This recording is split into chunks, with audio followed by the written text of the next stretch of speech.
There's a strawberry one, raspberry, cherry, and a cookie.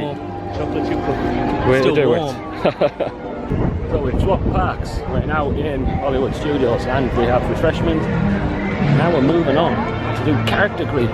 Can't believe this is happening, but it's going to happen. First one is Chewbacca.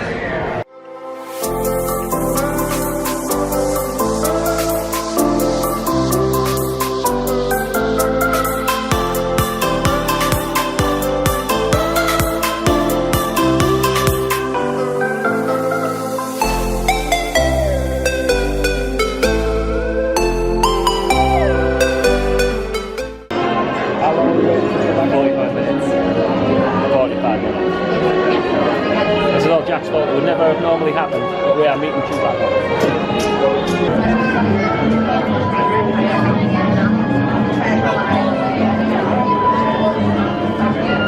Coming down. They're really good. They are so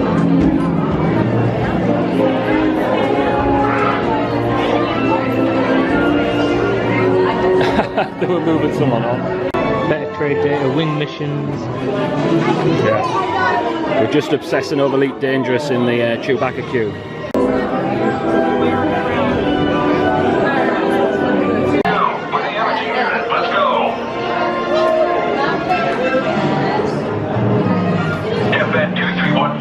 Stay alert. They could be anywhere or anyone.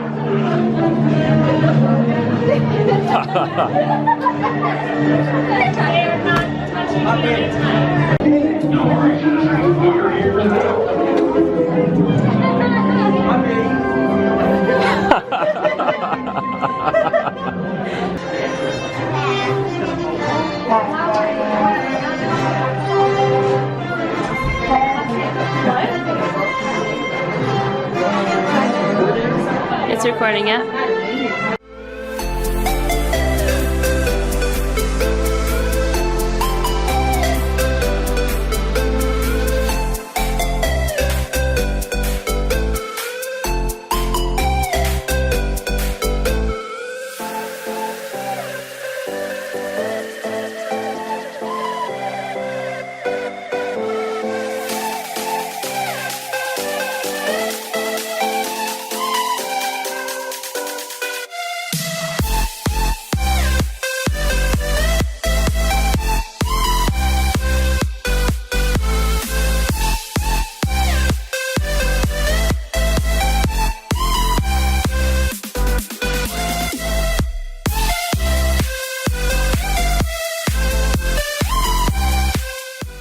So we've both seen Chewbacca, we've both got a firm Chewbacca hug.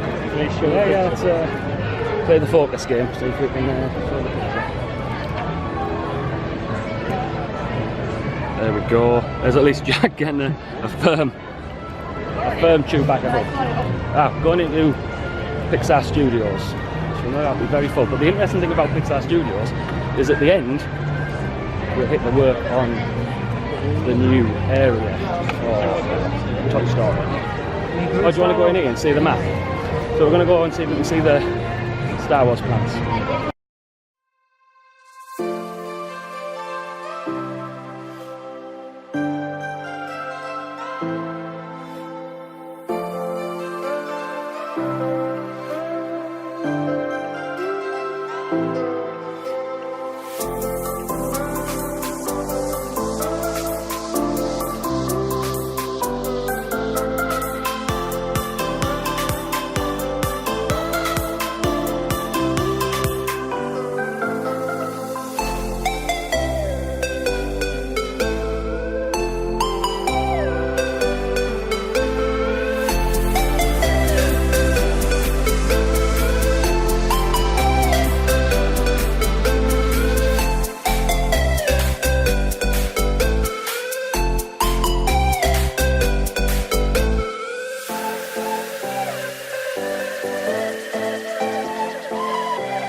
We also accidentally bumped into Star-Lord and Groot because he seems to be hidden in I forgot what it's called, One Man Street, which we didn't realise. That was the funniest thing ever. It was absolutely amazing. He had me in hysterics. So the Star-Lord guy's pretty good. I mean, obviously looking like him exactly is difficult, but he's got all the mannerisms down, and he puts a story around your visit and everything. And the little puppet can't half act. It's amazing. He did his little "I am Groot" sad face, and that's it. I broke up. I couldn't stop laughing. It was absolutely amazing. Well worth doing. The Star-Lord and Groot meet and greet. Brilliant. You would be brave, Jack, if you order one of those pizzas. I would give you bravery medals. I had one in All Stars and it was just a greasy mess, but you know, people like different things. Yeah, like it wasn't very nice. You like a weird blue dessert, and I do not. Yeah. The Pandora cheesecake or whatever it is dessert in its multi-technicoloured raincoat was a bit unsettling. So yeah. Especially for me, the person who just likes chicken nuggets. Who just likes chicken nuggets. I've only just started putting salt on my chicken. But it is 32. You've just started putting salt on? Yeah. Well, there you go.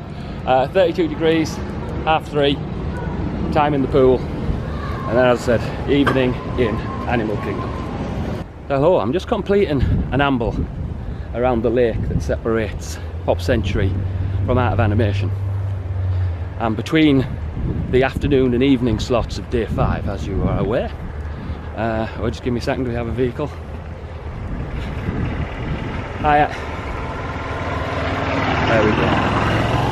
I just wanted to give some opinions on stuff because I'm finding it hard to fit them into the flow of the day. So, the counter service in Pandora, absolutely amazing. As I said, I'm not a full encyclopedic expert of every counter service in Disney World. There's other people who document these things much better than I.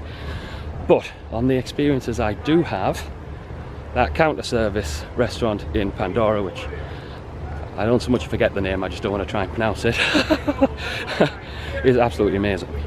It serves up a fresher, different type of menu than the other counter services, and it was just phenomenal. So it is probably the best counter service in Disney currently, I would say. Second thing is Pandora itself. Now, we've not had our Pandora Day yet. Assuming one can have a Pandora Day, which is what I'm coming to. So we have fast passes for Flights of Passage on Monday. But we've dropped into Pandora once by accident and once on purpose today. Now, it's an interesting place, Pandora. So one thing I want to get clear first is it looks absolutely fantastic. The reviews I've heard of it from everyone are right. It is amazing. The level of theming in there is immense. They even cycle around the animal sounds in there. It looks gorgeous and it's just amazing. It is basically the closest thing Disney World has to the Harry Potter areas and Universal Studios levels of theming, and it should be the future. I think the interesting observation I made from it, once you accept that it is brilliant, it's quite small. I would say it counts as a land, but if you were to be bottle half empty, just to take that stance for a second, you could say it is more an oversized ride facade. In that, you know, the facade that's in front of Kong, it's very impressive, forced perspective, gives a sense of a mountainous landscape where Kong comes from and a forest and whatever else. That's a bit what Pandora isn't. That it's bigger than that, it's more impressive than that. It's a fully immersive land, but there is a bit of an extreme bottle half full view that it is just a very big ride facade for 2 main attractions. As I said, I'm not getting a downer on it, I'm not listing that as a big negative. It's just sort of like a bit of a different perspective that I took away from it on going into it twice. But other than that, it's great. The food's great there. The merch shop is just beyond belief. It is by far the best themed merch shop in Disney World, and everything is just exemplary. The only other thing I would say about it, which is going to be a problem for, it's already a problem for Universal, I think, it's going to be a problem for Disney World moving forward, is as the level of immersion increases, which is a good thing, I always like that, as you know, there is an inverse proportion between the level of immersion and the number of people you want in that zone with you. So the higher the immersion is, the more the problem of that section of the park being more towards maximum capacity causes a problem, because you don't have a way of interacting with all the immersion. So that's going to be a challenge for Star Wars Land. Now I'm coming back to Pop Century after walking around the lake.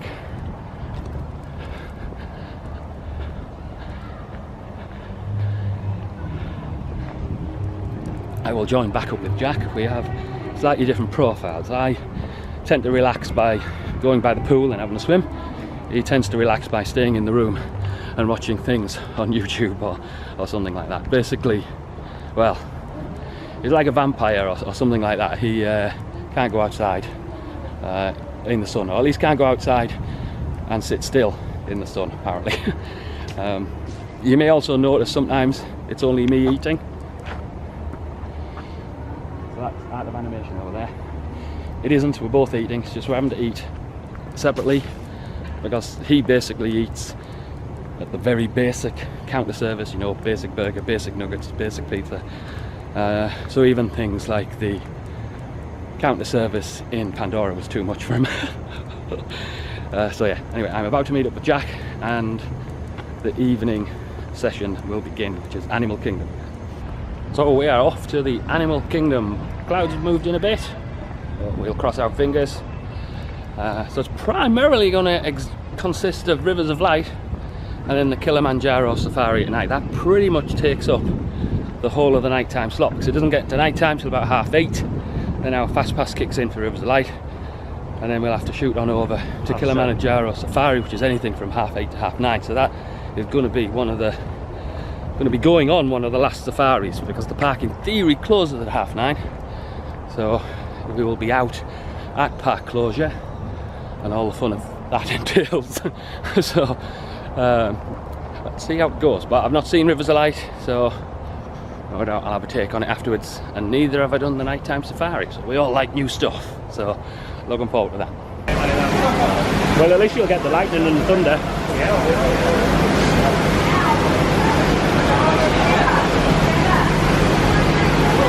Well, we headed out with full optimism, and just as we were getting on the bus, the skies open. It's full thunder and lightning at the minute. So we were dropped off very close to where we'd pick up. A lot of people have actually just rotated the bus round. We're actually going to wait and see. But I don't think it's likely this is going to disappear. But for the sake of just jumping on a bus straight away and then being disappointed, we're going to give it a bit of time to see what happens. So the question is if you're in a flight of passage queue for 4.5 hours and it pisses down, do you stay in the queue? Or is it still 200 minutes? People are sticking it out. Which you would if you'd put an hour in, right? And you still had 2 hours to go. The same people that we saw queue up at the end of the line, in theory, still be there. That's true. Now. That's true. And we've been out on queue. Jack raises a good point. The people who we saw at the end of the queue before we came out of Animal Kingdom, technically, no, 4.5 hours, they look like, but only just by an hour or so. I know what you mean. They were in that queue a long time.